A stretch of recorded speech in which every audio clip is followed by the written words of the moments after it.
A very good morning to all my students who have joined this session today. And it's a very, very important day where we have invited Mr. Nilanjan Mukherjee, Deputy General Manager HR from Relaxo Footwear.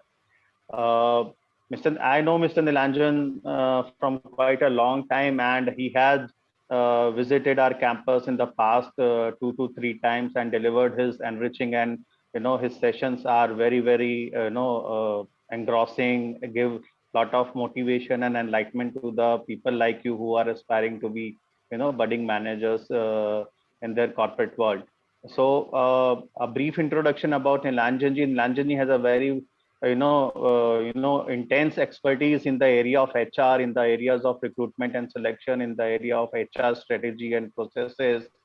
He has delivered more than recruited more than 1,000 people till date single-handedly, and he is very good in negotiations, performance management, enhancement, and he also delivers such motivating session in entire India. I see him, I follow him on LinkedIn, and every week he delivers session to all the premier campuses, and a lot of praise has been shower on Nilanjanji during these enriching session.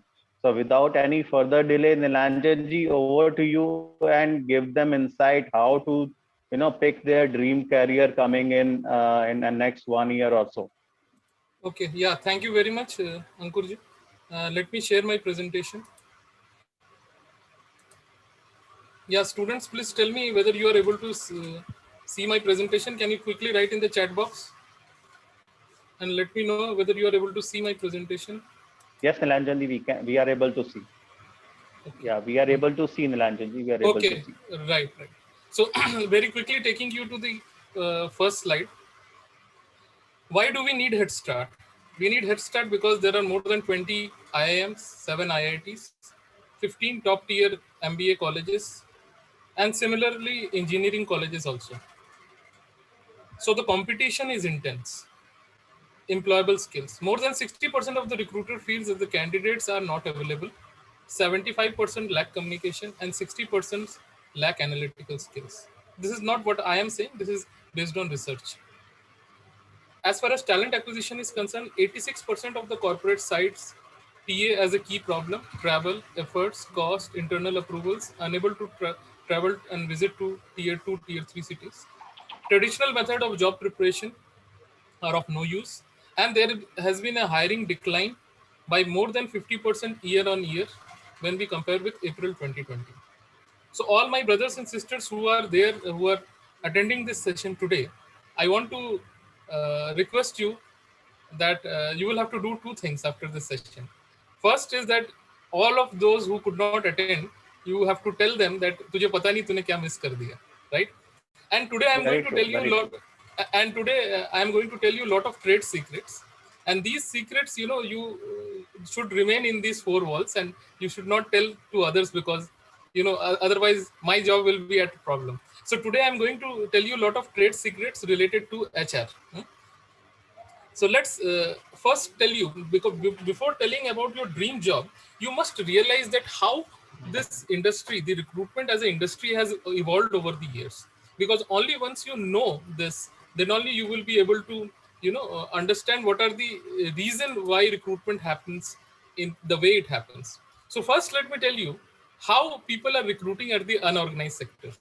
So many years back, close to 17 years back, when I started my journey, I used to work in Express Trade Tower Center in Noida.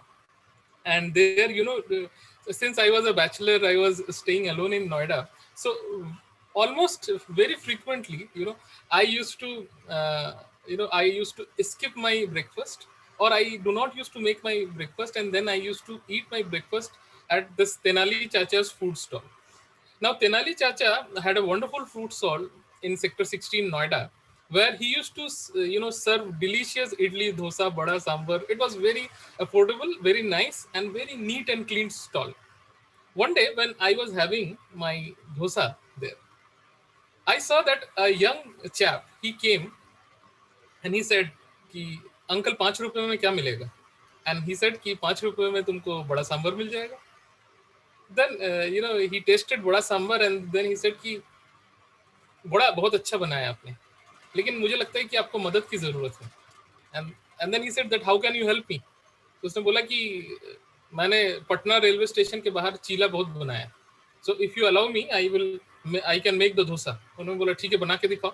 उस लड़के ने फटाफट बना के दिखाया. So here for the first time as HR professional I was witnessing an interview which takes place in an unorganized sector. Then and there he said कि अच्छा तुमने तो बड़ा स्मूथ बैटर से बड़ा स्मूथ डोसा बनाया है, आई लाइक योर जॉब, तो काम शुरू कर दो, मैं तुम्हें 7,000 रुपये महीना दूंगा और 2 जोड़ी कपड़े दूंगा और रहने की जगह दूंगा. So I saw that within 5 minutes, offer was made with salary, with accommodation, okay, with uniform. So in the unorganized sector, recruitment happens in this way. That is speed at the rate of trust. So people perform, they liked, and they get job immediately. There is no offer letter, there is no appointment letter. You get job on the spot. Now, how people who are blue collar, who are at the bottom of the pyramid, at the lowest level, how they get job? So there has been always a challenge that company used to face, while recruiting these people. Now, there is a company called Tech Mahindra. And do you know what Tech Mahindra has done? They have revolutionized, the entire process. Now, Saral Rojgar cards are found, and these Saral Rojgar cards are found easily available in various, telecommunication shop, wherein you can find your, the mobile cards, wherein the SIM cards and all. So what you have to do is you take this, card. It is a scratch card. You scratch. There is a unique number. Once you get that unique number, you call at this number 9266911234 Now, when you call at this number, and this is for low-end kind of a job, like for example, plumber, electrician, carpenter, these kind of jobs. Okay, so these people simply call at this number. Okay, and then they say that I would like to apply for let's say gardener's job. Then they have the option to choose 1 for Hindi, 2 for Bangla, 3 for Udiya. Like this, there are close to 10 languages where their agent can speak. So your call will land up to that particular guy who can speak your language.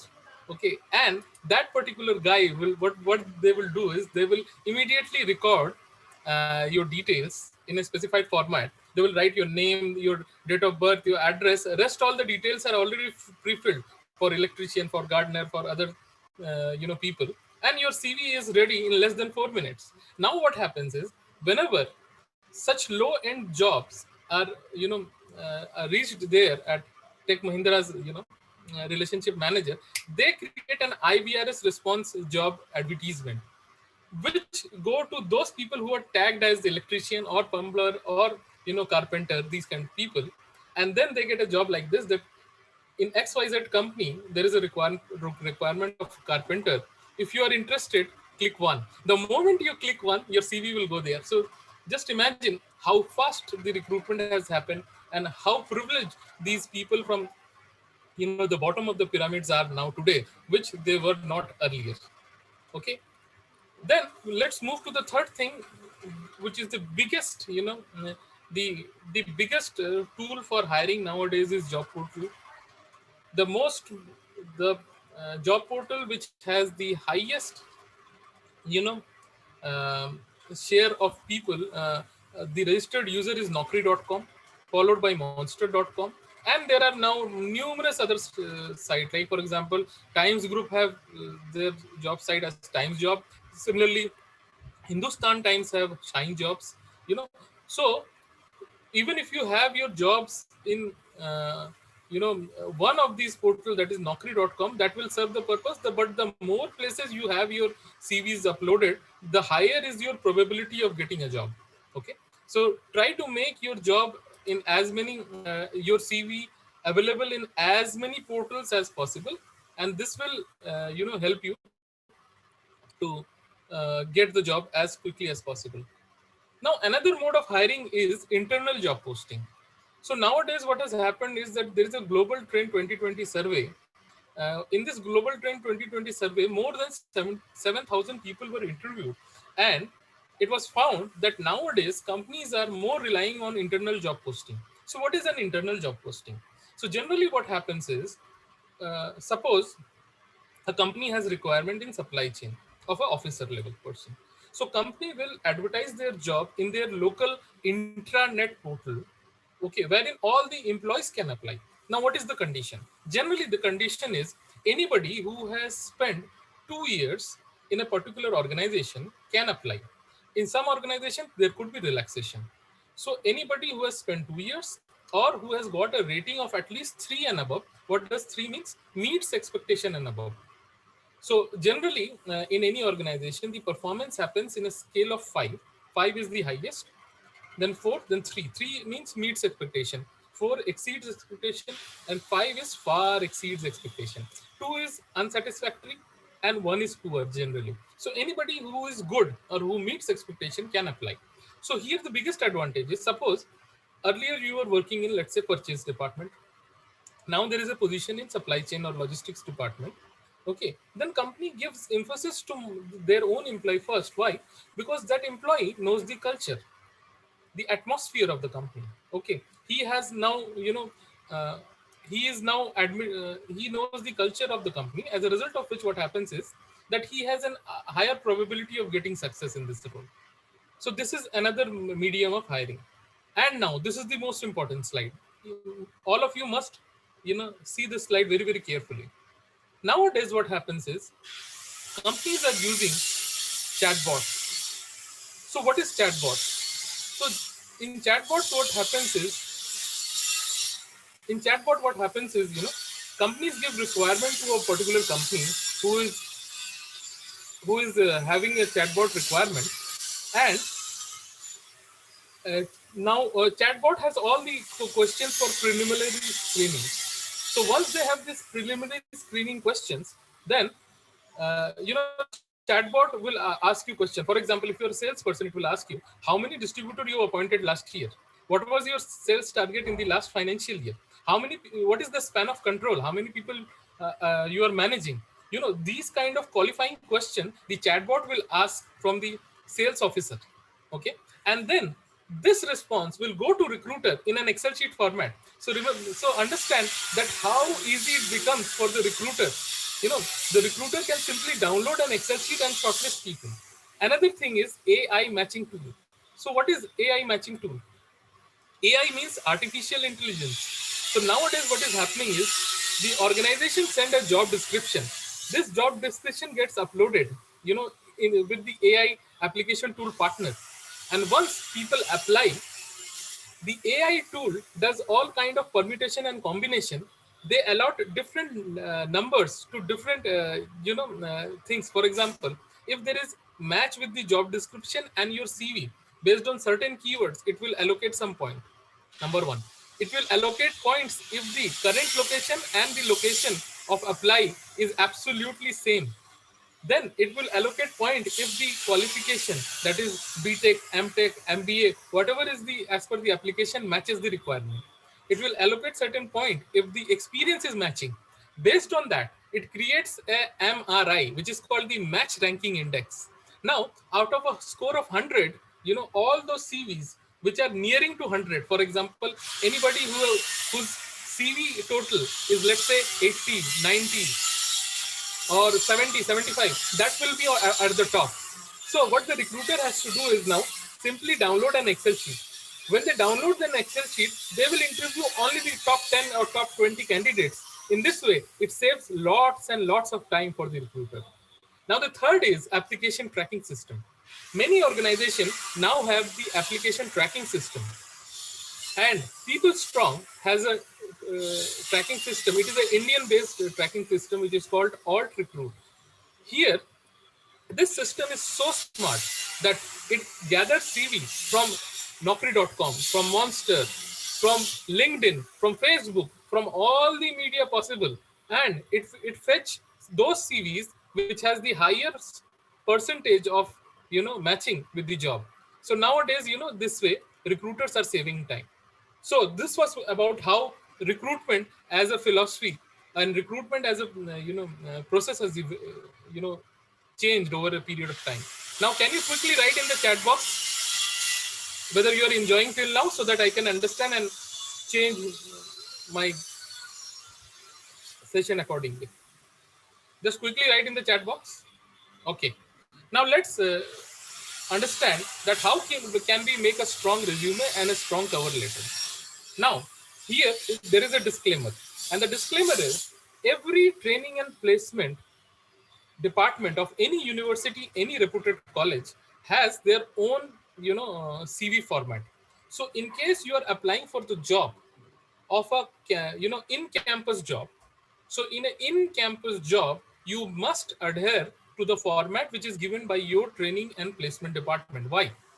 Now, every recruiter who comes to your campus for interview, either physically or through online, sessions, a recruiter's eye is made in such a way that they see the format once, and within 2 to 3 minutes they are very quick to register the CV format. They understand that where is the name written, where is the education qualification written, where are the key skills written, where are the internship, where are the project written. And once a particular format is registered in their eyes, now they are getting habituated with that format. Now, if you change the format, if you don't use the college format, then that becomes a deterrent for you. But when you are applying for an off-campus job, in that case, what you can do is, on the top of your CV, you can make a top sheet, something like this. Now, what happens when you make a top sheet? And the top sheet should be in a tabular format. This is my own, suggestion and my own expertise, which I am telling you, because many a times if you go and check in Google, you will find that cover letters are basically in a paragraph format. Now, a recruiters at a given point of time is working on an average 25 to 50 positions. So if they are working on an average 25 to 50 position, then you can understand the recruitment funnel. Let me tell you. So every recruiter, if he shortlists 10 CVs for a particular, in fact, not even 10, he on an average has to screen at least, hundreds of CVs. From there, he shortlists top 20. Generally, 10 to 20 CVs he shared to the recruitment, hiring manager. For example, in my finance department, the CFO requires a person, let's say, assistant manager finance. Okay. So he would send at least 10 to 20 CVs to CFO to finalize. From there, the CFO the CFO will finalize at least 5 candidates. Okay, so from 100 to 20 and 20 to 5, this is what the recruitment funnel is. As a result of this recruitment funneling, what happens is that a recruiter gets less than 1 minute to screen a CV. Now, if you write in a paragraph format in your cover letter, then it becomes very cumbersome for him. But if you use a tabular format as your cover letter, whether you are a fresher or whether you are an experienced candidate, then he very quickly sees, okay, what is the CV source, what is the position the person is intended to join, or what is his current location, his qualification, his present salary, expected salary, notice period. It becomes so quick, means it is like a spoon feeding to the recruiter, and the probability of getting your CV shortlisted becomes higher. Okay, so this is the reason that you must have a cover letter. Not in case in-campus interview, but certainly in case of off-campus interview, as well as when you are applying for the second job, that is the job after your campus interview, you must use a cover letter. This is a very, very wonderful tool. Now, what are the best way of creating a winning CV? Now, I want all your attention here. This is a very, very important slide. So, first, a CV should not be more than 2 pages, especially for a fresher. It should not be more than 2 pages. Even if it is of 1 page, it is very good.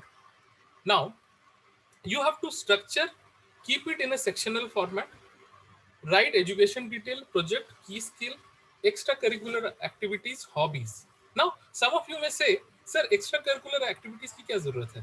Now, let me give you a very good example. Few years back, we were interviewing some candidates.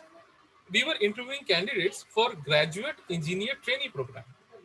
Now, Many people will not tell you, but let me tell you a very, very important secret. Whenever a team of interview panelists come to your campus, they have got exactly 15 to 20 minutes to interview one candidate. Now, do you think that 15 to 20 minutes is sufficient for a person to judge somebody? It is not sufficient. So what they generally do, you would observe that they generally do a couple of things. First is that they seek your academic qualification spreadsheet. Now, in this academic qualification spreadsheet, it carries your marks in class 10th, 12th, graduation, post graduation. Okay. So there is a, even if I have to make a very, very simple format, then a recruiter will, you will see that they will carry their laptop. In that Excel sheet, they will do some calculation. What they will do, they will give 10% weightage to your class 10th, 12th, graduation, post graduation. So 40% of weightage will come from your academics. Then they will give at least 10 to 20% weightage in the aptitude and written test which you appear on that particular day. So many a college are now, what they are doing is they're sending you online test. Be very, very, give those online tests with lot of sincerity because it carries a weightage. So now the total is 60. Thereafter, they will give weightage to what? They will give weightage to your communication skills, your presentation skills. 10 marks each. Now it is 80. And final 20 marks on the technical interview. Out of this 100 marks, the students on the merit list who scores the most, his name appears at the top when they do the sorting and filtering. Okay. So there they get the top 4 5 candidates. Now they do the face-to-face interview. Okay. So this is how, this is the science behind this. So what happened, sometime back, there were two candidates who were almost equal in all the parameters, as a result of which their merit score was absolutely same. Okay. And now the recruitment panel had just one position to offer. So they thought, oh my God, if both the candidates are absolutely simple, how do we differentiate? Then, whilst looking at the CV, they found a very, very important aspect, and that was the extracurricular activity and hobby. They found that one of the students was a captain in cricket team as well as basketball team. So, what happened? That particular person got an extra 5 bonus point. Now, why? Let me tell you. This graduate engineer trainee, which they were hiring, their ultimate objective was that after 1 year, they will make this person officer production. Now, when they will make somebody as officer production, who was an engineering graduate, you can understand that an officer production will have at least 4 to 5 supervisor production. And underneath those supervisor production, there will be a lot of workers who will be working. So what is the inference we draw out of it? The inference is that they required a person who either have shown in past a leadership quality or has a trait that this person possesses leadership quality. And from the particular extracurricular activity, which was that he was a captain of cricket team and basketball team, they got this inference that he in past has led a cricket team. So a past performance is an indicator of what? Future performance, and hence he got selected. So here your hobbies plays a very, very important role. Now, just for example, some of you have, let's say, a habit of or hobby of writing short stories, and you have not mentioned that. But just imagine that you are appearing for an interview, you are an MBA student, you are appearing for an interview, and you are appearing for a role which require content writing. If you would have written that you are having a hobby of short stories, they would have certainly given you preference. They would have asked questions related to short stories which you have written. Okay, so always give your hobbies weightage. Always mention what are your hobbies. Have you won something specific? Just do write that. Now, what should be the writing style? The writing style should be that you should write in either Arial or Calibri. These are the standard formats for writing. The ideal font size should be 10 to 12, and use the bullet point 1 to 1.5 or 1.5. This will be the best way of spacing in the CVs. There should be proper spacing in the CVs. Now, cover key details. Double check all the important details. Summary, include professional goals. Mm, Always write your the marks which you have scored. Now, sometimes I have seen that student either willfully or inadvertently, what they do is they avoid writing mask. But if you avoid writing mask, then always remember that it is detrimental to you. Why? Because every company which comes for an interview, what they do, they mention in the job announcement form, what? They mention that this is the percentage they are looking for. Now, if you are not fulfilling that first criteria itself, if the recruiter is looking for people with more than 75%, and if you have not scored, then you are not only wasting your own precious time, you're wasting the recruiter's also precious time, and you are losing an opportunity to appear for an interview in on that campus day to some other college, so or some other company for that matter. So never do that. Always write the masks. Then project and internship as well as prototypes. Mention that in detail. And I am very, very sorry to tell you that during many interviews at campus, I have found that many students do not take their projects and internships seriously. Now, if you do not take your projects and internships seriously, or if you have participated in a team project wherein there were 4 or 5 people and you were a silent spectator, you have not contributed in that project. It's simply for the sake of writing your name is mentioned there, and you don't know anything about the project. Recruiter will ask you 1 or 2 questions. Within 1 or 2 questions, if you fumble, if you delay in giving response, if you are not able to explain what you have done, he will not ask you third question. He will know that you have not done your project sincerely. And if somebody is not sincere in his or her project, then how can he be sincere in my company? There is a high probability that he will have a very negative image of you. Then always mention your key skills. If you are a production person, always mention that what key skills you have gathered during your internship. Okay. Finally, is do's and don'ts. Always proofread your CV. Show your CV to your friend and ask him that, my friend, look at my CV and try to spot all the errors which you can. Try to spot all the mistakes which I have made, be it grammatical, be it structurally. And when you do that, then what happens is that your CV improves over a period of time. Now let's move to the next. Now, the first and foremost thing about writing a CV is mentioning an objective. Now, what is objective? An effective career objective is used to grab attention of a recruiter. Objective shows your sense of direction.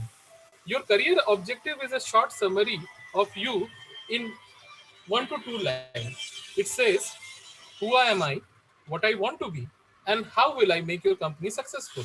For example, if I am an MBA student, then I will say, I am an MBA graduate.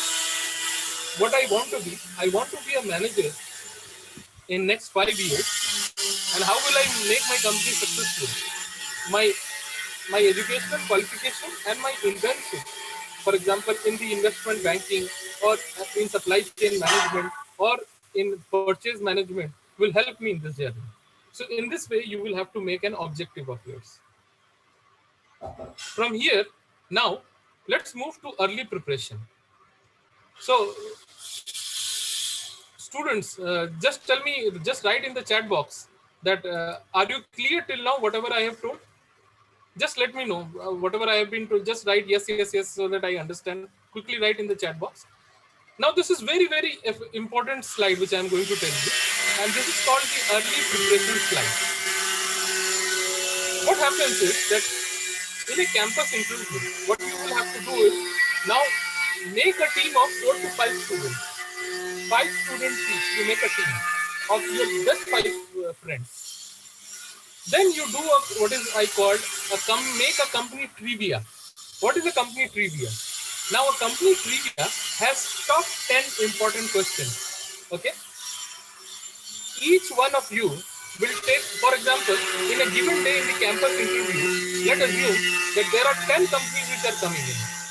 So if there are 10 friends, then each one of you should take one company, okay, and each one of you should do research in one company. Now what should be the research? Research should be first, what what is the name of the company? You all know. Which year the company was founded? That is question number one. Where all the companies are situated in India and abroad? Question number two. What is the turnover of the company? What is the profit of the company? If the company is registered in share stock exchange, then if the company is registered in stock exchange, then what is the market share capitalization of the company? Then what are the mode of sales of the company? Is it a wholesale company? Is it a retail company? Is it a company which is into e-commerce sales? What kind of sales they are in? What are the number of employees there in the company? If you write this 10 important question, go search the website, and if you write this 10 important question, then what you can do is between the friends, you can share the notes. Just before entering the room of the interviewer, have a glance, make a WhatsApp a message wherein these 7-8 questions are registered, and this is going to help you in a big way. How? I will tell you in the coming slide. Now use online preparation test. Give online preparation test. When you give online preparation test, what happens is that you improve your chances. Okay, you become very good at it. Read 1 or 2 books every day. Now some of you may say, sir, we don't get time to read books every day. Then if you don't get time to read book, do another thing. In YouTube there are various book summary channels. There are various audio books which are available. Listen to audio books 1 hour in the morning, 1 hour before going for sleep. What will happen? In a year you would have listened to more than 730 hours of audiobooks. Now, what will it impact? You will become in the top 10, 5 to 10% of your class. Why? Because in addition to your college books, university supplied books, you have learned about self-help books. And you will have so many example about life to offer to people while you are explaining somebody something, that you yourself will feel proud of yourself. Okay, so if you can't read books, you listen to audio books, and this is going to help you in a very, very big way.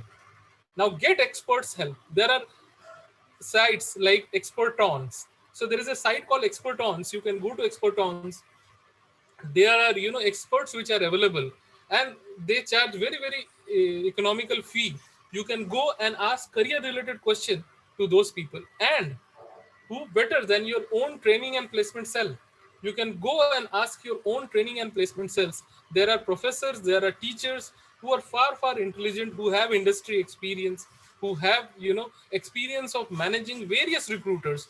They will help you. Go and meet Ankur sir and his team of people. They will be always there with you, and they will help you. Okay, now what the companies are doing today?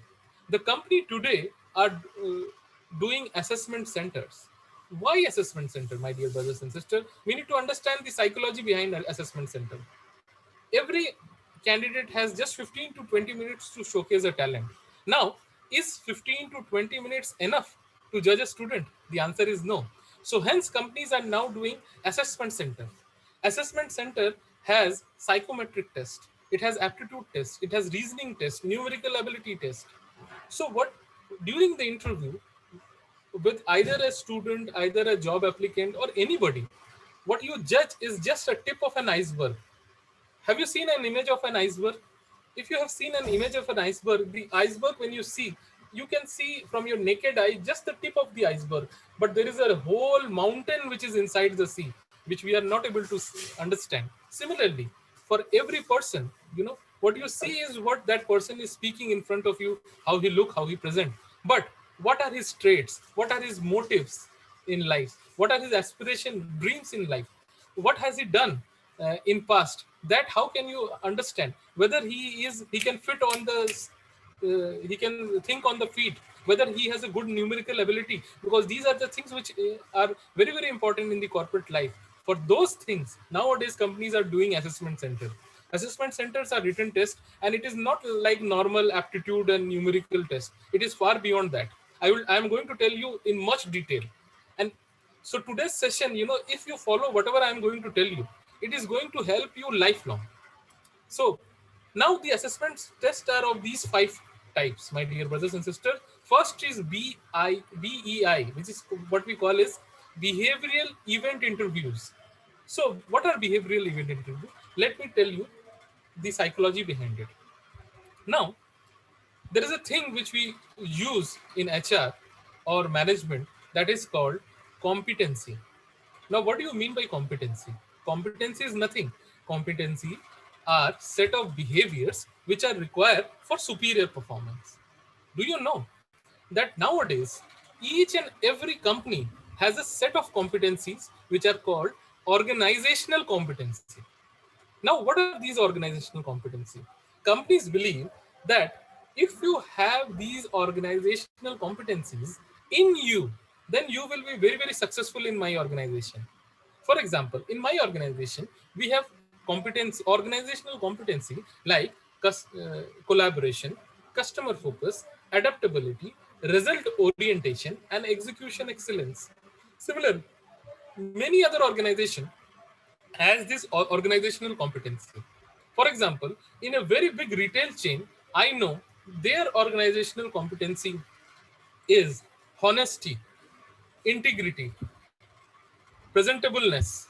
Okay, because it is a retail company, they want people to be very, very presentable. Okay, so these are their organizational competency, and that particular retail chain, they know that if I hire a person who has these competencies with them, then they will be very, very successful. So do you know what happens? That every recruiter has an interview rating sheet in his hand or her hand, and there the organizational competencies are written. There the proficiency level is also written, that whether the person whom I am interviewing is a beginner, is a proficient, he is at advanced state, at what stage he is. So they will ask you certain question, they will take you back in your, they will take you back in your school life, in your college days, and they will ask, for example, if somebody's organizational competency is honesty, then they will ask you questions which will indicate that when in past you have shown honest behavior, and when they are able to judge that, they will note that in past he has shown honest behavior in this particular incident. So this is called behavioral event interview. They will record your past behavior, and as I told you earlier, past behavior is what? Past behavior is indicator of future behavior. Second, my dear brothers and sisters, is called in-tray exercises. Now, what is in-tray exercises? As the name itself suggests, in-tray means, have you ever seen your father at his workplace? Or any, for that matter, have you ever seen in movies? You might have seen that if there is a chief executive, he will have a very big office. And in that very big office, there will be a particular stand. There will be a wonderful stand, and in that wonderful stand, all the incoming strategic documents which require his approval will be in the in tray. Okay, so there is an in tray slot where people keep all the strategic document for him to sign and approve. When he signs and approve, he takes out that and he puts it in the out tray. Now what will happen is that all those people who have submitted the in tray requisition, okay, they will take out those paper from the out tray. Okay, so this is what is called the in-tray exercises. In in-tray exercise, what happens is an imaginary situation is given to you, and in that imaginary situation, the entire case study is given to you. Whether you are a management student, whether you are an engineering student, a small paragraph is given to you, and in that paragraph, a particular situation is narrated to you, that this is a situation, the production is hampering, the raw material has not reached, you have a target to meet, how you are going to meet, and these are the 5 mails which you have to respond, and you have to respond this in next 20 minutes. So now when you have 20 minutes to respond on something, then you will have to allocate your time. In some mails, you will have to give detailed information. In some mails, you will have to give small, information. So in this case, the recruiter judges that have you given due weightage to the magnitude of the problem which was given to you? These are called inquiry exercises. Some companies give you presentation. They give you time. They tell you that you have 30 minutes. You make a PowerPoint presentation. This is the problem, or this is the topic which I want to make. Okay. You make that presentation and then you present it to the people. Then comes role plays. In role plays, what happens is, for example, and again an imaginary situation is given to you. Okay, you are the boss or a subordinate or a customer and shopkeeper. Okay, some roles are given to you with problem. Okay, and when this role is given to you, then what happens is that you do a role play.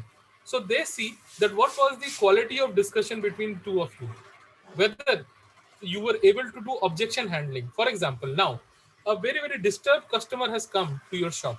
You are a retail management student. Okay, and now what are the problems the customer is, you know,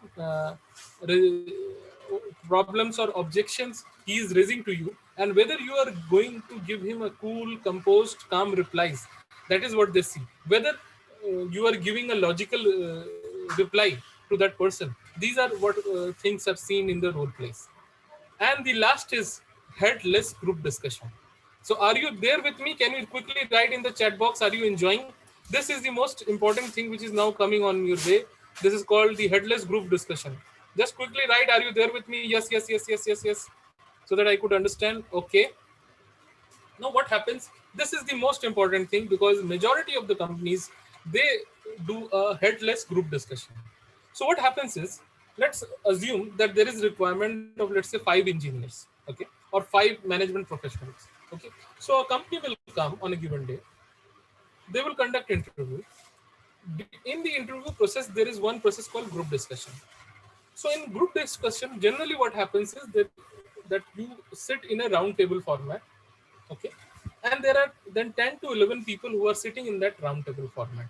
Okay, the interviewer will sit across. They will watch everybody. They will watch each and every person who are sitting there. They will throw you one topic. For example, I'm giving you an example of a topic. The topic is 2020 cricket killing this the spirit of cricket in India? I will again repeat, is 2020 killing the spirit of cricket in India? Now imagine if this is a topic, then what will happen? Now there are 10 of you and there is 10 minutes. Okay. Now any one of you will start. Okay. Now, and then one will finish, other will start. And at many a times, what I have witnessed is that all of you start to speak, you know, simultaneously. And when you do that, what happens is it becomes a fish market. Now remember, when the recruiter has given you something, he is again holding a paper. He is again has all the competency wherein he is judging you. He is judging you in your communication skill. He is judging you on initiatives, leadership. He is judging you your logical, reasoning skills. Okay, he is judging you on all those parameters. And now also remember that if he has given you a headless group discussion, he has told you that you have only 10 minutes. Now do a mental mathematics in your head. If there are 10 of you sitting there, then ideally each one of you has 1 minute to speak.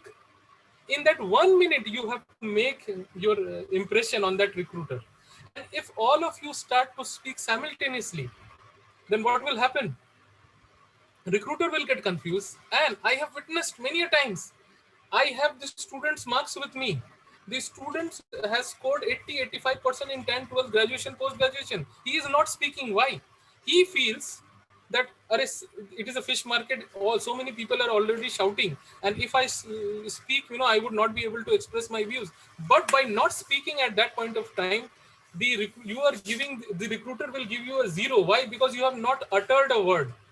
You have not spoken either for or against the topic. If you have not spoken anything, how can he give a number to you? My dear brothers and sisters, my humble submission to you is, whenever you are there in the headless group discussion, you take the lead. You tell to the recruiter that, sir, if I may repeat the topic is this: is 2020 killing the spirit of game in India? Now, I would request all my friends sitting in this group discussion to speak one by one. Now, I would request the first guy, yeah, Ravi from here. You point at Ravi. Ravi, you start speaking. When Ravi will finish, you will point at the next guy, then third, then fourth. In this way, the 10 of you will speak. Now, it doesn't matter, my dear brothers and sisters, whether you speak against or for the topic. You erase that thing from your mind, that if you speak against the topic, it will go deterrent. No, it will not, because they are not judging you uh, with respect to the things which you are speaking. They are judging you on your communication and various other parameters. Okay, and then at the end, once the all 10 of you have expressed your views, you summarize. When you summarize as a leader, then you get extra bonus point, because you initiated, you completed, and you summarize the whole event. So try to do this, and then they will feel that here are the student of Amity University who are absolutely prepared for group discussion. They know how to conduct a group discussion, and they know how to bring out a logical answer out of the group discussion which we have done. Okay, now let's move to the other slide. Now many of you will feel at times, you have seen even your seniors, your parents, your brothers and sisters, that they say that yeah, मेरा interview तो बड़ा अच्छा हुआ था, but I don't know why I was not get selected. Now please understand, this is the power of 6 C's, which has been coined by me based on my 17 years of research. The first thing, my dear brothers and sisters, is credentials. Now credential is essential. And how does credential get established for a fresher? Credential gets established by the percentage of marks which you have scored. Now, bygones are bygones. Whatever you have done in 10th, 12th, even if you have scored less marks, you cannot go back in the past and improve it. But you can improve your future semester marks. Whichever semester you have already qualified, forget that. But whatever semesters are now coming after today, you have to ensure that you have to do better than the best. You have to read hard, you have to go through the guest paper. And many of my brothers and sisters, they don't practice writing examination. Now if you just imagine, suppose you have a paper, let's say in of thermodynamics. Okay, so if there is a thermodynamics paper, okay, and just imagine if you have written that paper, the guest paper, on any Sunday, you start writing the answer of those last year's paper. Allocate yourself 3 hours. When you will write that paper for 3 hours, again on some other Sunday you write that paper for 3 hours, what will happen? You will improve your writing speed. You keep a stopwatch in front of you, and then what will happen is that you will do wonder in your semi-final test and the final test, your term and examination. Always remember, जो बच्चा छोटे से मैदान में अच्छा खेलता है वही जाके बड़े मैदान में अच्छा खेलता है. जब आप फाइनल पेपर देने जाओगे, then you will not feel sweating, you will not feel that you are reading something new. Why? Because आपने वो टेस्ट पहले ही घर में 2-3 बार दे चुके हैं, 3 घंटे आपने खुद से दिए हैं. लेकिन unfortunately majority of us what we do is we don't prepare well. और जब सेमेस्टर का रिजल्ट आ जाता है, देन वी थिंक कि ये सेमेस्टर तो चला गया, अगले सेमेस्टर में अच्छा करूंगा. And then majority of us work on the rocket principle. What does rocket principle means? We don't get ignition unless and until the examination is just 2 weeks, just 2 weeks down the line.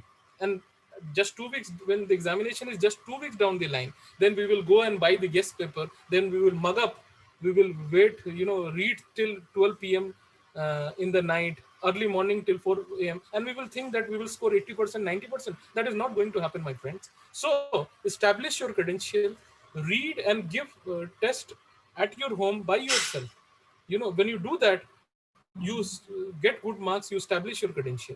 Then second point is caliber. In the interview, the interviewer will judge your caliber. When they will judge your caliber, when you will deliver good interview, that will create a confidence. Third is important, especially when you are appearing for your second job, that is the job after your campus interview. So when you are judging your going after for your the second job, then the interviewer generally sees that what kind of culture this candidate is coming from. For example, I am working for a company which has a very very formal culture. So we go to office formally, we wear tie, we wear suit. Okay. Then there are new age companies today, which has a very, very informal culture. In that informal culture, people even come in shorts. People have complete flexibility to the way they can dress. Now, what happens is during the interview, if you are coming from a very, very informal culture, in a formal culture setting, the recruiter may find that he is coming from a very informal culture. He is coming from a very, very open culture, whereas mine is a conservative culture, and this guy might not fit in my culture. So he may not accept you. So you will have to, in that case, you will have to tell him the reason why you are a culture agnostic person, why you can work in various culture. You will have to give an example of probably your internship, that you have worked in conservative culture, open culture, formal culture, and this will help the recruiter to gain confidence. Okay. For this compensation, now many a times, some student does this mistake, that recruiter will ask you what is your salary aspiration, and they will say that I want, let's say, 12 lakhs. Now, in the job announcement form, it is already mentioned that this particular job is up to 6 lakhs. Then why you are unnecessarily quoting a compensation? Because once the job announcement, the amount is written, one, in the pre-placement talk, the compensation has been told, then why are you again forcing on compensation? And why are you demanding a compensation which they cannot offer? If you ask for a compensation higher than whatever has been told, then you will be simply you will simply get rejected in that. Fifth is commitment. Now they will see that what is your commitment. They will see what was your commitment during internship in the projects. Okay.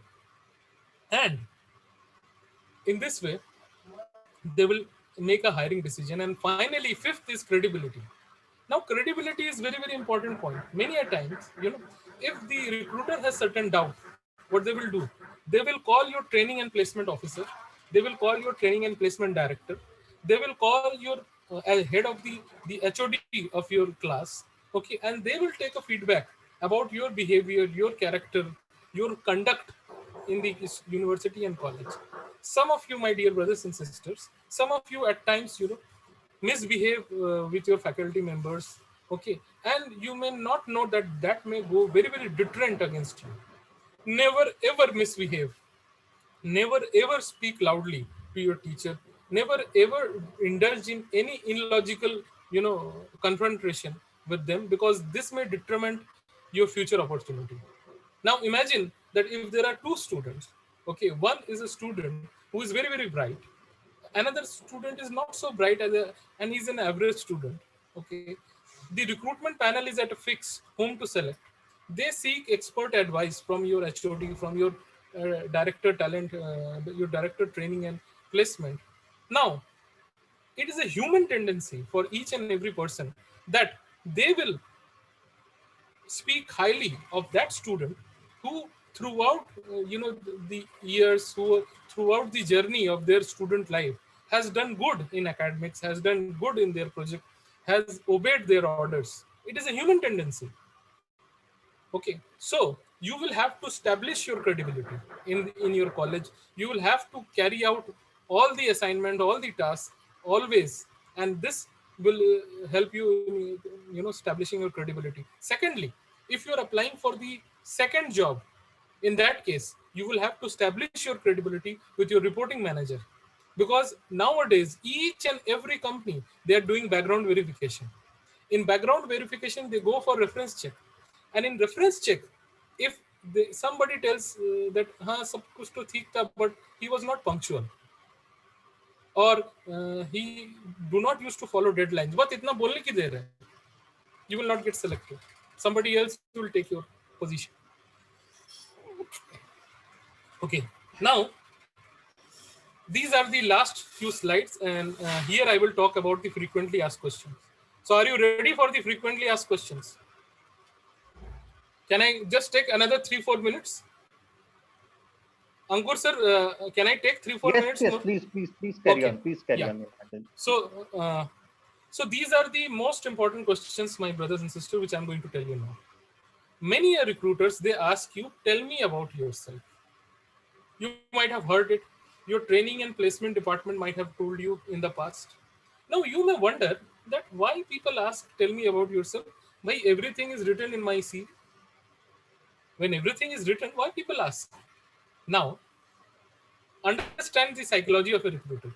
Recruiter knows that this could be your first interview, or whenever you entered into inside a recruitment room wherein the recruiter is sitting, you might be nervous, you might feel shaky, your hands or legs might be shaking at that point of time, your heartbeat might have increased because it could be your dream company. So in order to make you comfortable, he asked this question, tell me about yourself, because the next or subsequent question could be technical in nature, could be domain specific in nature. You might not answer any single of those questions, but at least you will be able to tell him or her something about yourself, isn't it? Even if somebody, you're sleeping and somebody will wake you up and ask you, tell me about yourself, you will be able to tell something about yourself, isn't it? You will be able to tell that where you were born and brought up. Okay, now there is a way of telling it, there is a way of narration. You have to tell, for example, if you are from Muradabad, I am from the city of Muradabad, the city which manufacture brass utensils. Somebody is, if it is from Kolkata, I am from the city of joy. Somebody is from Jaipur, I am from the pink city, you might have heard about the, yeah. Somebody from, so from Delhi, I am from the capital of the nation, India. You tell a little bit about the city where you were born and brought up. Okay, this all of a sudden, this what happens is it lights up the atmosphere. Okay, then you tell about your family, your upbringing, your schooling, you know. In schooling, if you have done, suppose if you were good in scouts or guides or NCC, you were an NCC cadet, highlight those things, that adds as a plus. Now this is such an important question that if you give a very good, answer to this question, then you can drive this, the whole, interview process in the direction which you want. So the interviewer might have some question, but for example, if you say that, I was a very good painter. Okay, and if the interviewer's hobby is also into painting, okay, then you can drive that interviewer question towards the painting. Or if you are, let's suppose, a mechanical student who loves robotic, the interviewer also loves robotic. And if you have explain the robotics projects, then you can drive in towards your project, you can tell all things about your projects. Okay, and he may not ask you any technical question. Okay, let's go to the next. Why do you want to work for my company? Now let me take you in the flashback. You remember that I asked you to prepare a trivia question of 7 to 8. So I told you that you will make those 7 to 8 questions, like what was the turnover of the company when it was founded, what is the profitability of the company. Now how will you get this data? You will get this data from the company's website, isn't it? Now once you have this data and somebody asks you that why do you want to work for my company, then what will you say? Sir, who would not like to work for a company like yours? Your company has a turnover of more than 10,000 crores. Your market share capitalization is 30,000 crores. You are there in the business since last 15 years. Your balance sheets reflects that you are a profit-making company. You are employing more than 20,000 people. So why should somebody not work for a company like you? Now what you have done? You have just told about the 5 points which you just read before entering the hall. In a piece of paper you have written down, but he will think, oh my god, here is a student who has done complete research about my company, and he will not ask you any further question. So this is the magic of making those trivia questions. Now what are your strengths? When somebody asks you what are your strengths, then again, as I told you in the past, what he is looking for, he is looking for competencies are again set of behaviors which are required for superior performance. So here are some of the competency, like adaptability, hard working.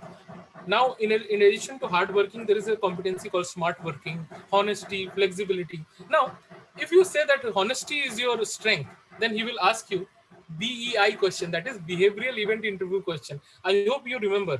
Let me take you back. Yes, he will ask you this question, behavioral event interview question, that when in past you have shown honesty. So in that case, you will tell, sir, I remember I was in class 11th One day I was coming out of my school. I found a purse. That purse, when I opened that purse, sir, I opened that purse and I found that there were more than 10,000 rupees in that purse. I could understand that some of my, friends' parent might have forget that purse. So I took that purse and I submitted that purse to my administration section. Next day, the principal called me and he or she congratulated me. And you will not believe, in the subsequent day, in front of the whole school, a certificate of appreciation honesty was given to me. Now when you tell example like this, it gets a stamping that you have this strength in you. When you say that you are adaptable in nature, so you can tell, sir, how are you adaptable? Sir, earlier we used to do this particular thing manually. Then I looked into Google, I searched a lot of tools, and I found that there are free mobile apps which are available to do these things. Automate We can do automation of this. So I have made free mobile app of this. So when you give example like this, that I am adaptable person, I change myself according to situation, you get extra bonus point. So whatever strengths you say that you have, you must have an example to substantiate those strengths. Now similarly, there could be, he will ask, what are your weakness? Now you cannot say, sir, meri to koi weakness hai nahi. I do not have any weakness. Everybody tells me that, मेरी कोई weakness नहीं है, and nobody wants to share a weakness. But every human being has a weakness, my dear brothers and sisters. Okay, so, but here also, what you can do is you can tell to the recruiter in a way that even your weakness can be your positive strength. For example, you can say that, sir, I am little impatient. So he will say, okay, you are impatient. Can you give me an example?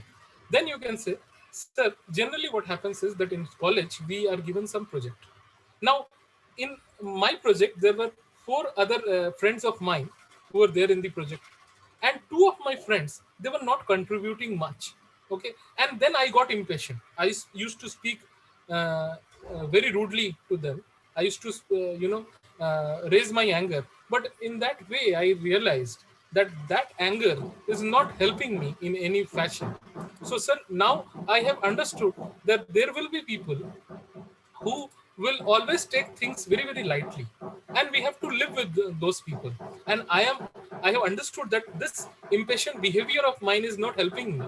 So hence what I am doing now is I am practicing yoga.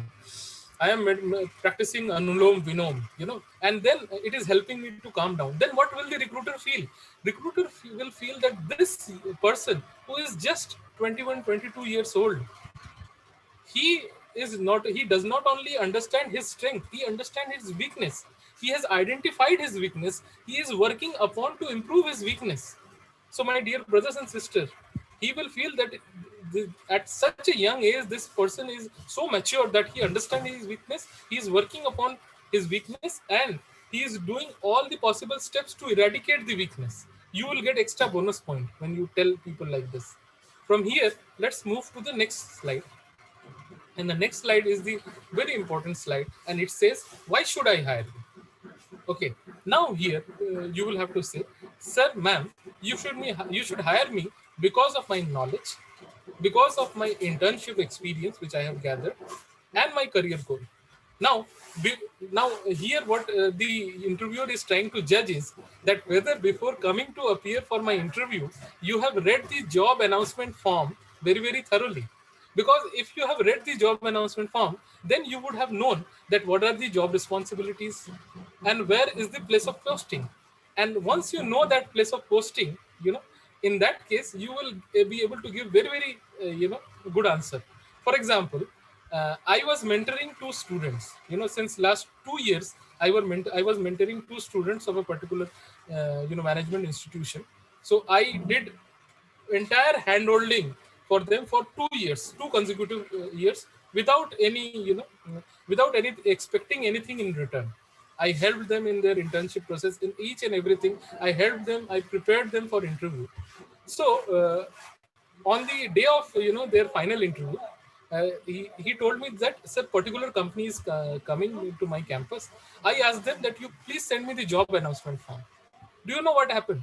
From that job announcement form, I could understand that what were the competencies this particular company was looking for. And from those competencies, I told them that the recruiter will ask you these questions, and you will not believe, the recruiter asked them exactly same question. My dear brothers and sisters, for example, if you are appearing for a quality management proposition, then somebody will look for a candidate who is good in compliance. If you are appearing for a finance position, then they will look for a person who is very good in numbers, who is very good in I2 details, and then you will have to structure your answer in that way. You will have to tell the answer in that fashion. And when you do that, then you become, you hit the bullseye. Okay. From here, I move to the last PPT, the last question of today, and that is, what is your salary requirement? So now, again, this is a very trick question. So if you are appearing for a campus interview, never say anything. Why? Because in the job announcement form, it has already been told to you that this is going to be salary, and no recruiter can give you 1 rupees extra than whatever has been told. Okay. So you say, sir, I am absolutely fine with the way the job announcement form it was written, and in your pre-placement talk also you have told us, I am absolutely fine with that salary. Because the moment you aspire for something higher than whatever has been told, your application will be rejected, because there are other people who are there and they are ready to join at the salary which was discussed in the pre-placement talk. But if you are appearing for the second job after your campus interview, in that case, now you have experience under your belt, and now you can demand a salary. So, but here also there is a trick. You know, always be smart, okay? And you say, sir, I have presented my case in front of you. You are the best judge. Okay. Now you decide what should be the salary that I should be getting in. You let them make the first offer. Why? Because I will tell you a very very strange thing which I observed in my first week of service. The year was 2004. I was working with Motorola. In that company, Motorola, I was surrounded with everybody who was either from IIT or IIM or from NIT, National Regional Engineering College of that stature. So there was a student who came for an off-campus interview drive. He was at during that year was earning 2,50,000. And my immediate boss asked me that, Nilanjan, you go and make an offer of 5 lakhs. From 2,50,000 to 5 lakhs. I was surprised, utterly surprised. I said, sir, ये ऐसा तो कभी होता है कि किसी को 100% jump दे दिया जाए? Then I came to know that each and every organization has a philosophy of min, median, and max. So min is the minimum salary of a particular band or particular grade. Median is the salary which, if there are, let's say, 50 people, then what is, and if you arrange them in ascending order, then what is the person who is at the middle is getting what kind of salary, and then there is a maximum salary. Okay. There could be situation wherein you are already earning much lesser than even the minimum salary. Okay. And in that case, each and every company, what they do is they will offer you at least the minimum salary. And there have been various friends of mine, including my own family members, wherein they were earning very less salary, but when they came to a new company, they got almost 100% jump in the salary, because the minimum of that company is 100%. Okay. So hence, as a result of which, you make them give the first offer. Okay. And if you are not satisfied with the first offer they have made, and then in that case, you can politely ask them to review, and you can take the carry forward the discussion thereafter. So my dear brothers and sisters, this was all from my side, how to get your dream job. Today, let me summarize what I have told you. I have told you that how recruitment as a process has journeyed so far. I have told you about unorganized sectors hiring. I have told you about hiring of bottom of the pyramid. I have told you about artificial intelligence, about chatbots. I have told you about application tracking system. We have also discussed today about the various assessment centers. We have discussed about various behavioral event interview, intray exercises, headless group discussion. I have told you about why credential is essential, what are the 6 C's, and then the important question and answers. I hope that you have liked this session. I hope that all those who could not attend this session today, you will tell them that what they have missed today. And my dear brothers and sisters, I have written this book, You Will Succeed, which is available in Flipkart and Amazon. And if you read this book, it is going to be very, very helpful for your future. It has A to Z of success with lot of example which are required for the corporate life. Okay. And my name, my mobile number, my email ID is there. I am available on LinkedIn. All of you can send me LinkedIn invites, which I will accept today itself. And whenever in future you have any question related to your career, your first go-to person is Mr. Ankur Gupta, who is your head of, who is looking after the training and placement. And in addition to him, if you require any a corporate expert guidance, you can get in touch with me. I would be more than happy to answer those questions. Okay, and read. There are a lot of material and stuff available on interviewing techniques. Read those things, and you will sharpen your skills. And the more you sharpen your skill, the better you will be at the time of interview. So over to you, Mr. Gupta. I am done. If there is any question which students have, I can ready to take that question. If there is any Thank you. question, Thank you, Nilanjanji. Let me also welcome Mr. Manoj, who has joined the session. Have some prior phone calls in between the session. So, Manoj, would you like to say something about the session? Good morning, Mr. Manoj. Good morning, Nilanjan. How are you? I'm fine. Thank you very much. Great. It was a very inspiring and a very motivating session. I could join because I had to receive somebody from the airport. Okay. So it was a bit late. Okay. But right from your group discussion point to the 6 C's and to the generic questions about the interview, how the students need to prepare on the websites and get the information about the organization, their positives and negatives. So this was very, very motivating and in fact a great learning platform for the students, and I'm sure they will carry a lot from here. I am indeed very grateful to you for sparing your time on a Saturday and giving our students this inspiring session, and I'm sure they will be taking a lot of learning from this. So my best wishes to you, and looking forward to see you at our campus when things get normalized. Yeah, certainly. Certainly.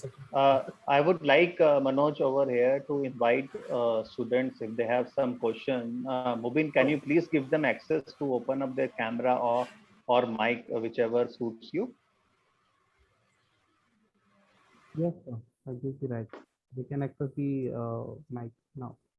Okay, so students, please, I got one question from Mr. Aniket. He's asking what is the just a minute.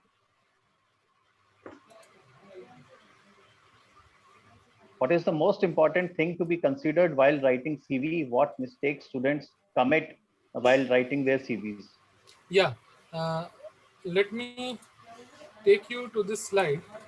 1 second. I have already shared. Let me again show you. Let me take you to this page.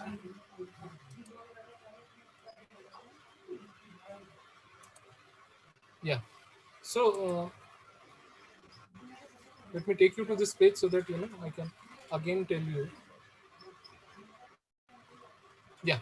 So I hope you are able to see the screen.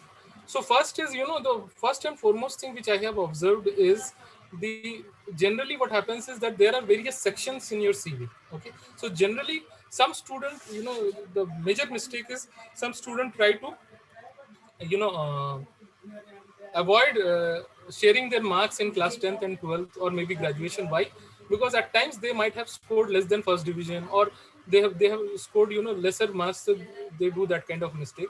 Another is grammatical mistake. At times there are grammatical mistakes which is knowingly or unknowingly, because at times it becomes very there are various part of speeches in English, and as a result of which sometimes we miss those verbs, those sentences. It becomes a grammatically incorrect CV in that case. So what you have to do is, once you make a CV, you upload your CV in a website called Grammarly.com.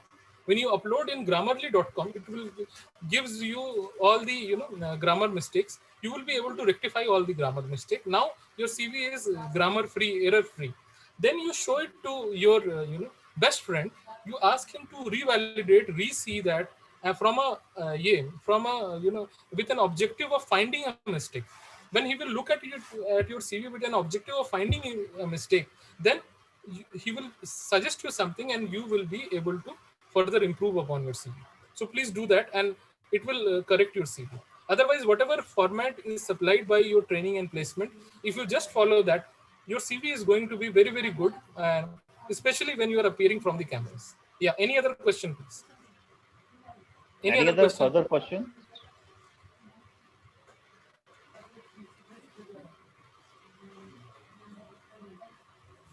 And Nilanjanji, one question from my side. Yeah.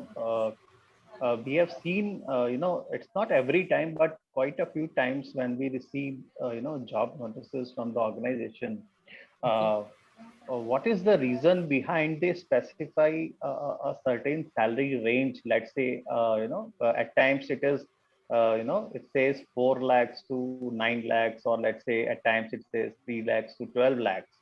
What I feel that it should have, a one standard for everyone, because and if you have a range, then how you can justify that somebody is worth 4 lakhs or somebody is worth 7 Yeah, lakhs? yeah. So, In fact, this is the first time I'm hearing that some campuses does. I mean, some recruiters do that. This is not a good practice, because what happens is that when you are going for a campus interview, you are judging that every student is same, equal.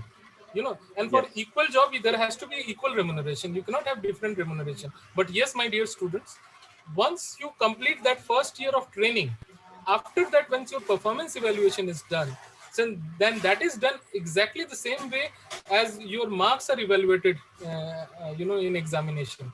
So then their salary will get differentiated. For example, if the starting salary, let's assume, is 6 lakhs, okay, then next year, once the performance evaluation is done in your respective corporate offices, okay, there somebody might get 10%, 12%, 15%, 20% price based on their journey which they have displayed. But this is something which I am also finding it very tough to understand, that for same job there has to be same salary. Yeah. This is Because something which is very strange. what will happen in that case also, if a range has been defined, Hmm. even the recruiters offer them the minimum range. Yeah. Yeah. Rather So than, giving them maybe, a yeah, midpoint. maybe nowadays the startup companies or e-commerce companies, they might be doing this kind of thing. Otherwise, any established company, Fortune 500 company, those who have a habit of hiring students year after year, they would not do such kind of. They will not give such a huge range, because Primarily, that is. why I think because they want to lure the students that yes, Yeah. they can Yes. also be considered for a 9 lakh package, and the students apply, and Yeah. when they clear the interview, they get the lower bracket. Right. Or probably, Ankurji, what might be happening is that they might be, deciding, because assume that there is a promoter-driven company, or a company which has a major stake, which does not have an IPO. So the major stakeholder is the promoter himself. Then what he or she might be doing is that he might be adding a variable component to it. So for example, if he likes somebody, he might be saying that I will give you 3 lakh as fixed and 3 lakh as variable. In that way, they are making it a 6 lakh package. But I am something which is I am finding it little strange, because it should be one for the entire batch of people whom I am looking at. Yeah. No, that's great. Yeah. That I think that needs to be, change a little Right. from the recruitment point of view, where, Right. one has to have a true and fair, Absolutely. compensation policy for everyone. Absolutely. Yes, I And agree with you. also, I think because sometimes these organizations they hire the UGs and PGs as well, so they Right. have a cut for the UGs for 3 lakhs and a cut for the PGs for 9 lakhs. So Right. it So is something in relevant to that, that. yeah, Manoj sir, in that case also, like for example, when we used to hire BTech and MTechs from IITs. Okay, so what we used to do is we used to tell that for IITs will get this much amount, BTech will this. Exactly. Even not only now, from Motorola days. For example, in Motorola, what we used to believe that that for example, there used to be students from IIT Delhi, IIT Bombay, and we used to hire MTechs at that point in time. So Hmm. what we understood was that when somebody at this premier institute, they go for BTech. Now that BTech has far more leverage during at times. Why? Because when you are a BTech pass out from IIT or IIM, IIT or equivalent, then you are fighting among 5 lakh, a pool of let's say 5 lakh, 10 lakh students. But when you are a MTech from same IIT or IIM, now what happens is that those BTechs, so your pool becomes narrower. Okay, and now you are fighting for in your gate examination, you are fighting among in thousands, in 10,000 or 5,000. So their starting designation used to be the same. So we used to call them, let's say, design engineers. They used to work on VLSI, very large scale integrated chip designing. Okay, and in those VLSI designers, we used to give them same design engineer designation, but we used to respect the MTech as a qualification. So I remember, 17 years back, we used to give, I think, 4 lakhs to BTechs, and at that point of time, close to 5 or 5.5 lakhs to MTech, just to respect their MTech as a qualification. But yes, they used to also note that, at some point of time, at deeper and in their consciousness, that a BTech from IIT is one shade letter, let's say, better than probably an MTech. Companies that define the Yes. colleges tier 1, tier 2, tier 3. Yes. ICICI banks that gives 9 lakhs to an IMT and 40 Right. to an IIM, right? And Right. similarly to MIT they give around 5 lakhs. Right, The same position which they are hiring. Right. It is tier 1, tier 2, tier 3 category. Right. And generally what happens is, there is every structured organization, they will have a full cycle the first 1 year. For example, I have grown up in a such kind of atmosphere where I have seen graduate engineers. So for example, I have grown up in NTPC township. So I used to see, that the graduate engineer trainee used to train in various, verticals of the organization. In our own organization, what we do is we have a calendar for entire 1 year. So for 3 months, they will be in Sparks division, 3 months in flight division, 3 months in Hawaii division. So they will understand each and every division. 9 months will go in this way. And the remaining 3 months, they will move to all section in corporate. They will learn about international sales, then the wholesales. In 1 year, they will get, knowledge equivalent to a 5-year-old person. So when company hired from, campuses, they invest on those campuses. Those students, actually they handhold them, and they spend time with them. And it is my sincere, since there are students who are appearing today, this is my sincere and humble submission to all of you, my dear students, that never leave a company before completion of at least 1.5 year. Because when you complete a whole cycle, 1 year cycle, then you know the whole calendaric event which happens in an organization. You know when the KRAs are set, you know when confirmation happens, you know when appraisals are done, how does performance evaluation happens. When you complete the whole cycle, then your value as a professional, increases. Because if you have experience in months, that months does not add any value to your experience. So always, complete at least one cycle or a little bit more than switching. It is better that you stay with the organization for 2 to 3 years. That is better. But before 1 year, you should never leave an organization. Yeah.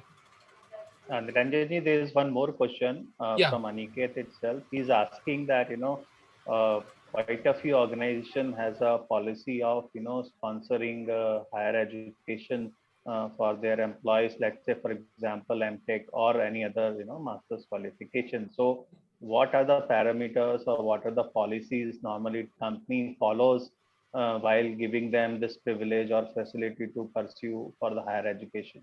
Right. Very good question, Aniket. Yes, there are many companies who does that. And, whenever a company does anything for the employee, it is always a two-way process.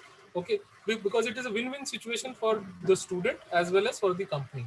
Now, what is the intention of company for doing that? The intention is A, that they will have a qualified workforce. B, that during your tenure of when you are pursuing, let's assume your MTech, for at least 2 years while you are pursuing your MTech, you will not look for any change. 3, that once you are pursuing your MTech, so for 2 years you are there with the company, and for another 2 years you will be serving the company at least. Otherwise, what will happen is that they will charge the investment which they have made. They will recover the investment from your full and final settlements. Okay. So in this way, what happens is that there is a 4 years, 3 to 4 years of association which you are guaranteeing to the company. The company will also take leverage of extracting the most out of it. And in this process, you are, in this process, what is happening is that you are learning, and without spending anything, you upgrading your qualification. So many universities, many private universities now have tie-up, wherein they are offering MBAs, MTechs to the students, and in some university they are even allowing, MPhil and PhD program also. So you can take advantage of those things and you can stick with those companies. Yeah, it is a very good thing. Yeah. Any other question? Yeah. Uh, I think as of now, there is no question popping up right now. With this, Nilanjani, I think we should wind up today's session. Okay. And thanks for your time and adjusting your time for such a few number of students. Yeah. Yeah. But really appreciate your patience and paucity of availability on the weekend to interact with our students. So with this, we look forward. Nilanjan ji, बहुत time हो गया अब आपको campus आया हुआ. I think you have visited last Yeah. Yeah. 4 years back. Certainly, sir. Yeah. Certainly. So once things get normalized, Yeah. we'll hope you to see and visit our campus soon. Right, Thanks a sir. lot. Ji. Have a great weekend to you. Thank you. Thank you very much.